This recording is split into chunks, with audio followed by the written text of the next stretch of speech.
بے اولادی کے لیے جس مرد کے ہاں جراثیم کمزور ہوں اور سپرم قابل نہ ہوں اولاد پیدا کرنے کے، ان کی موٹیلٹی اور الکلائن کو لیول پہ لانے کے لیے میں آپ کو نسخہ دے رہا ہوں۔ کست شیریں یہ آپ نے لینی ہے 20 گرام، اسگند نگوری یہ آپ نے لینے ہیں 30 گرام، بادام مغز بادام 100 گرام لے لیں۔ اس کے بعد کشتہ کلی 1 تولہ لے لینا ہے، چاروں مغز 50 گرام لینے ہیں، ماجو 50 گرام لینا ہے، مائی 50 گرام لینا ہے۔ اس کے بعد موسلی سفید 50 گرام لے لیں، سنگھاڑا خشک 50 گرام لے لیں۔ سب چیزوں کی پسائی کر کے ٹھیک ہے۔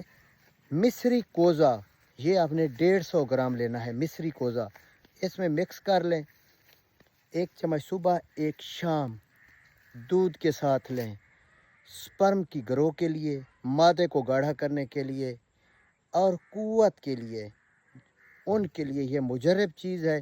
اگر ضرورت پڑے تو اس میں کشتہ فولاد بھی ڈال سکتے ہیں، جو کہ آپ کے پٹھے کمزور ہوں، آپ کا رنگ پیلا ہو، ریڈ نہ ہو، خون کی کمی ہو، تو سپرم میں بھی ویسے حالات ہوتے ہیں، تو پھر کشتہ فولاد اس میں 1.5 تولہ لے لینا ہے، وہ مکس کر لینا ہے۔